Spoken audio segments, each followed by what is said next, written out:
그러므로 너희가 그리스도와 함께 다시 살리심을 받았으면 위의 것을 찾으라. 거기는 그리스도께서 하나님 우편에 앉아 계시느니라. 위의 것을 생각하고 땅의 것을 생각하지 말라. 이는 너희가 죽었고 너희 생명이 그리스도와 함께 하나님 안에 감추어졌습니다. 우리 생명이신 그리스도께서 나타나실 그때 너희도 그와 함께 영광 중에 나타나리라. 그러므로 땅에 있는 지체를 죽이라. 곧 음란과 부정과 사욕과 악한 정욕과 탐심이니 탐심은 우상 숭배니라. 이것들로 말미암아 하나님의 진노가 임하느니라. 너희도 전에 그 가운데 살 때에는 그 가운데서 행하였으나 이제는 너희가 이 모든 것을 벗어버리라. 곧 분함과 노여움과 악의와 비방과 너희 입에 부끄러운 말이라. 너희가 서로 거짓말을 하지 말라. 옛사람과 그 행위를 벗어버리고 새 사람을 입었으니 이는 자기를 창조하신 이의 형상을 따라 지식에까지 새롭게 하심을 입은 자니라. 거기에는 헬라인이나 유대인이나 할례파나 무할례파나 야만인이나 수구디아인이나 종이나 자유인이 차별이 있을 수 없나니 오직 그리스도는 만유시요 만유 안에 계시니라. 여러분 반갑습니다. 오늘도 큐티로 여는 기막힌 하루입니다. 본 말씀 골로새서 3장 1절부터 11절의 말씀입니다. 자, 여러분 이제 우리가 골로새서 3장을 보게 되었습니다. 신약에 있는 모든 서신서가 다 그런 구조를 가지고 있지만 이제 이 3장부터 삶의 실천과 적용을 보게 됩니다. 지난 1장에서 우리 예수님은 어떤 분이신가, 그리고 그 예수님을 통해 하나님 아버지께서 우리를 위해 어떤 일을 하셨는가를 이야기했습니다. 그리고 2장에서는 이 골로새서를 쓰게 된 계기에 해당되는 거짓 선생들의 오류와 잘못을 다루었죠. 그리고 이제 3장, 4장에서는 1장, 2장에서 본 것에 근거해서 삶의 적용과 실천이 나옵니다. 여러분, 기독교는 언제나 바른 진리를 가르칠 뿐만이 아니라 그와 똑같은 무게로 거룩한 삶을 촉구합니다. 그래서 우리가 구속사적인 큐티를 하고 있는데 이 큐티의 꽃이 무엇이라고 했습니까? 적용이죠. 우리가 큐티를 하면서 열심히 성경을 읽을 수도 있고 그 말씀을 통해 대단한 내 죄를 깨달을 수도 있지만 그에 합당한 삶의 적용이 없다면 그 모든 것은 별 의미가 없다고 말할 수 있는 것입니다. 그래서 우리가 앞으로 이 3장을 묵상하면서 뭘 하지 말고 또 뭘 하고 우리의 구체적인 삶의 여러 현장을 어떻게 잘 감당할 것인가, 이 구체적인 적용점들이 나오죠. 자, 그런데 그 전에 오늘 말씀은 이 구체적인 삶의 각각의 적용을 이야기하기 전에 전체적인 기준을 제시하는 본문이라고 할 수 있습니다. 자, 우리가 그리스도인으로서 무엇을 할 것인가, 하지 말 것인가, 또 무엇을 선택하고 결정하는 데 있어서 우리의 기준이 되는 그 판단의 근거가 무엇인가, 그것을 오늘 큐티 본문은 말하고 있는 것입니다. 자, 그러면 우리 그리스도인들의 모든 삶의 기준이 무엇입니까? 자, 이에 대해서 1절에 보면 그러므로 너희가 그리스도와 함께 다시 살리심을 받았으면 위의 것을 찾으라. 그리고 2절에 보면 위의 것을 생각하고 땅의 것을 생각하지 말라 라고 말하죠. 저는 여기서 1절에서도 위의 것을 찾으라 라고 했고 또 2절에서도 위의 것을 생각하라 라고 했습니다. 자, 그러면 오늘 바울이 말하는 그 위의 것이라는 것은 무엇을 의미합니까? 오늘 본문에 그 위의 것이 무엇인지에 대한 대답이 잘 나와 있습니다. 자, 다시 1절을 보면 이렇게 나와 있죠. 위의 것을 찾으라 라고 하면서 그 다음에 이렇게 기록하고 있습니다. 거기는 그리스도께서 하나님 우편에 앉아 계시느니라. 여러분, 결국 바울이 말하는 우리의 모든 삶의 기준이 되는 그 위의 것이라는 것은 무엇을 의미합니까? 그것은 바로 예수 그리스도입니다. 그렇습니다. 이제 우리는 죄에 대하여 예수와 함께 십자가에 못 박혀 죽었습니다. 그리고 거룩한 자로 다시 주님과 함께 부활하였습니다. 그래서 우리는 예수님과 함께, 그리고 예수님을 위하여 살아가는 거룩한 자들입니다. 그러므로 우리는 이제 과거처럼 내 생각, 내 판단, 나의 옳고 그름, 나의 좋고 싫음으로 살아가는 인생이 아니라 예수님이 우리의 판단의 기준이 되시고 예수님이 우리의 삶의 원칙이 되어야 하는 것입니다.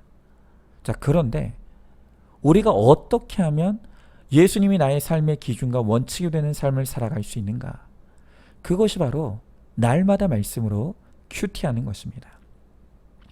여러분, 우리가 어떤 행동을 하고 어떤 선택을 하기 전에 그 문제를 가지고 하나님의 말씀 앞으로 가서 매사를 하나님께 묻고 하나님의 대답을 들으며 그리고 그 하나님의 말씀에 순종하여 선택하고 행동하는 것. 바로 그것이 예수님의 우리의 삶의 기준과 원칙이 되는 삶을 사는 것입니다. 자, 그런데 오늘 성경을 보면 이 위의 것을 찾으라 라고 하면서 그 반대 개념을 땅의 것이라고 표현합니다. 2절에 보니까 땅의 것을 생각하지 말라 라고 했고 또 5절에는 땅에 있는 지체를 죽이라 라고 말합니다. 여러분, 우리는 방금 전에 위의 것이 가리키는 것이 예수 그리스도라고 했는데 그렇다면 그의 반대인 땅의 것, 이 땅의 지체란 무엇을 의미합니까? 그것은 바로 죄된 나 자신을 의미합니다. 더 구체적으로 예수와 상관없이 살고 행하고 선택하는 나의 모든 행위가 바로 땅의 것이고 땅의 지체입니다. 바울은 고린도전서 10장 31절에서 말하기를 그런즉 너희가 먹든지 마시든지 무엇을 하든지 다 하나님의 영광을 위하여 하라 라고 말합니다. 그렇습니다. 그리스도 안에서 거듭난 하나님의 자녀들은 예수 그리스도가 우리의 모든 기준이 되는 삶, 무슨 일을 하든지 다 그 일의 목적이 하나님의 영광, 즉 거룩과 구원을 이루는 삶을 살아가는 사람들입니다. 그러나 땅의 것을 생각하고 땅의 지체로 살아간다는 것은 예수와 상관없이 그저 내가 기준이 되어서 내 마음대로 내 뜻대로 내 생각대로 살면서 오로지 나의 행복만을 추구하는 것, 바로 그것이 땅의 것을 생각하는 것이고 땅의 지체로 살아가는 것입니다.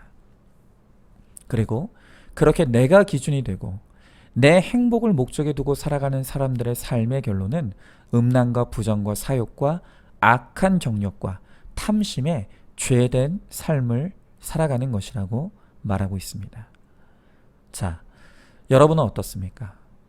모든 결정과 선택에 문제가 있을 때 하나님의 말씀 앞에서 말씀으로 묻고 말씀에 순종을 이루고 있습니까? 그래서 무엇을 하든지 그것이 거룩과 구원으로 연결되는 하나님의 영광을 위한 삶을 살아가고 있습니까? 여러분, 오늘 제가 이와 관련해서 지금 저희 집에 일어난 큰 이슈 하나를 좀 여러분들과 함께 나누려고 합니다. 최근에 저희 가정에 생긴 그 큰 이슈란 다른 것이 아니라 바로 개를 키우는 문제입니다. 아니, 개 키우는 거랑 하나님의 영광이랑 무슨 상관이냐?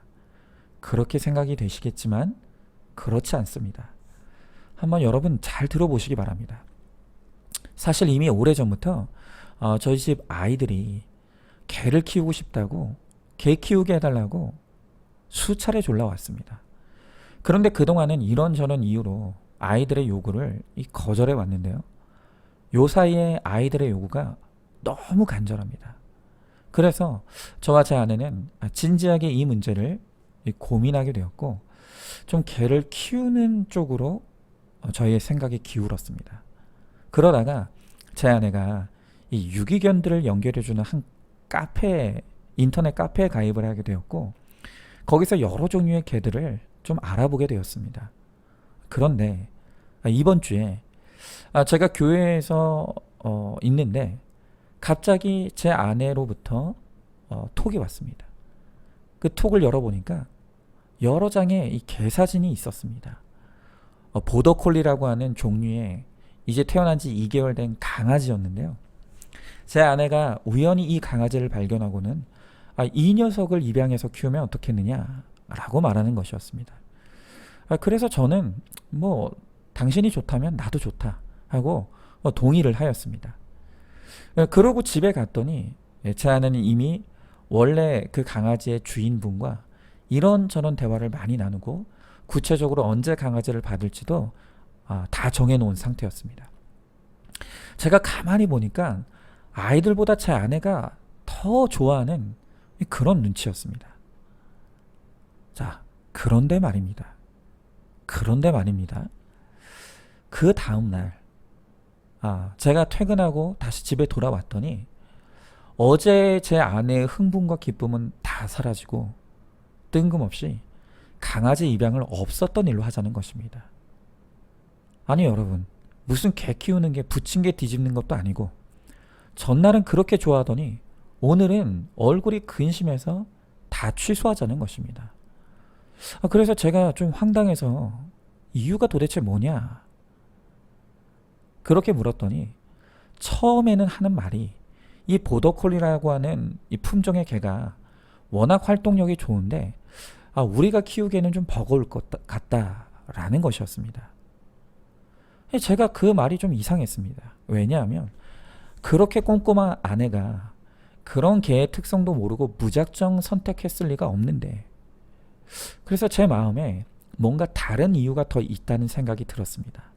여러분, 큐티 목회 몇 년 하다 보니까 좀 촉이 많이 발전한 것 같죠.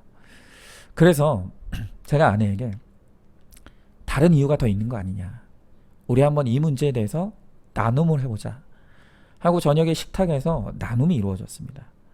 그랬더니 제 아내가 솔직하게 이유를 말해 주었습니다. 여러분, 조사하면 다 나옵니다. 거짓말하면 안 됩니다.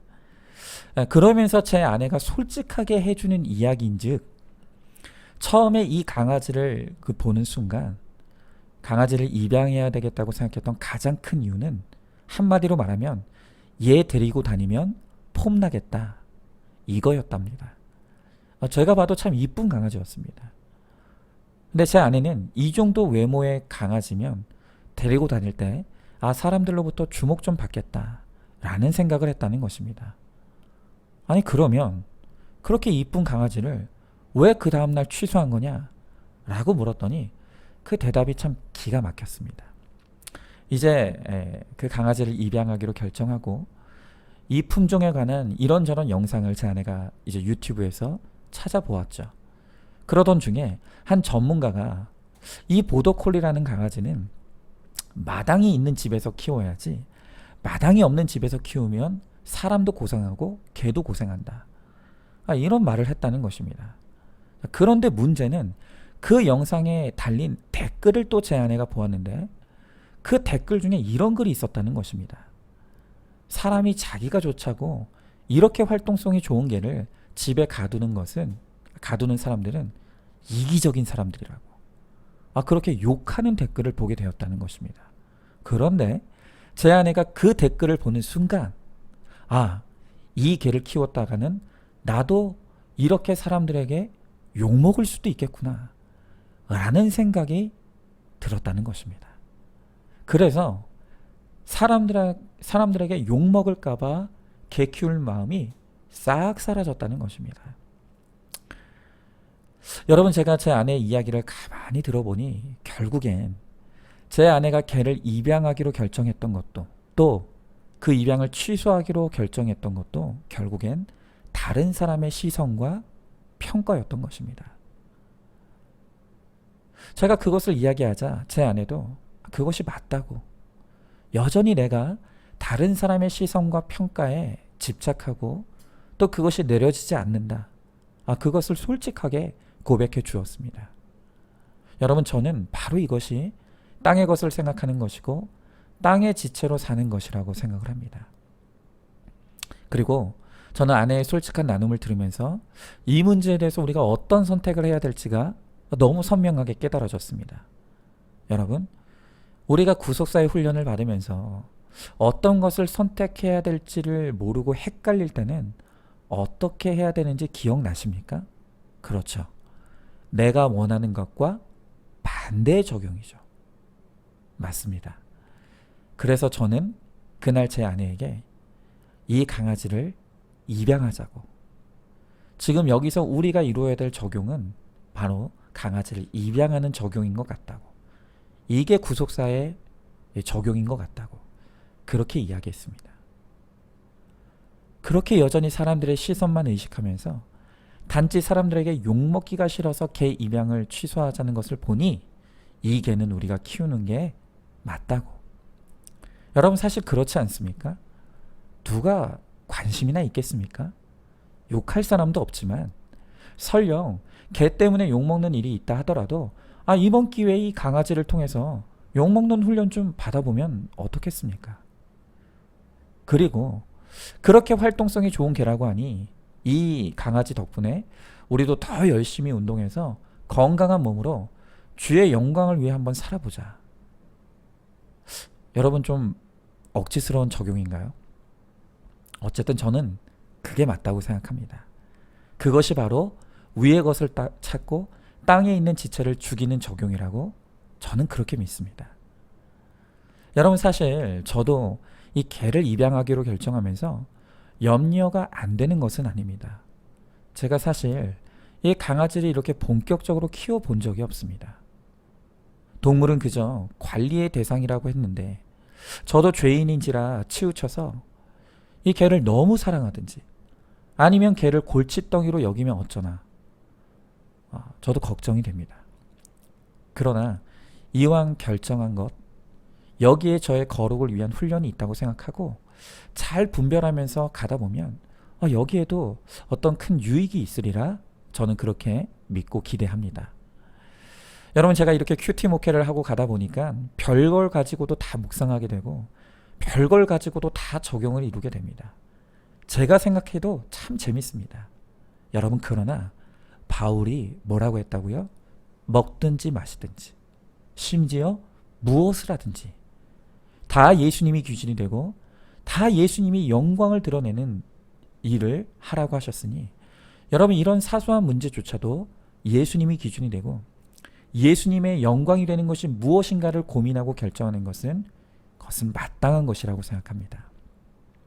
여러분은 어떻습니까? 나는 지금 위의 것을 생각하고 있습니까? 땅의 것을 생각합니까? 나는 하늘의 지체로 살아갑니까? 땅의 지체로 살아갑니까? 우리는 이제 예수와 함께 죽고 예수와 함께 새로 사는 하나님의 자녀들입니다. 그러므로 우리는 무엇을 하는지 예수님이 우리의 기준이 되고 예수님이 우리의 목적이 되며 예수님의 영광이 바로 우리의 삶의 이유가 되는 그러한 삶을 살아가야 될 것입니다. 바로 그것이 새 인생을 살아가는 믿음의 복된 삶을 살아가는 우리 모두가 될 줄로 믿습니다. 자, 질문해 봅니다. 나는 지금 위를 보고 있습니까? 아래를 보고 있습니까? 예수님이 내 삶의 기준이 되시기에 매사를 말씀으로 먹고 말씀의 인도를 받고 있습니까? 아니면 내 자신이 여전히 기준이 되어 내 생각과 내 마음대로 판단하고 결정하고 있습니까? 오직 예수님이 나의 기준과 원칙이 되어서 거룩과 구원을 이루어 가시기 바랍니다. 자, 오늘도 6월 21일 보석상자입니다. 세상은 속도를 미덕으로 삼지만 영적인 세계에서는 인내가 영적 진실성의 표상이 됩니다. 아멘. 오늘도 큐티로 기막힌 하루를 살아내는 하늘가족 공동체 우리 모든 성도님 되시기를 주님의 이름으로 축복합니다.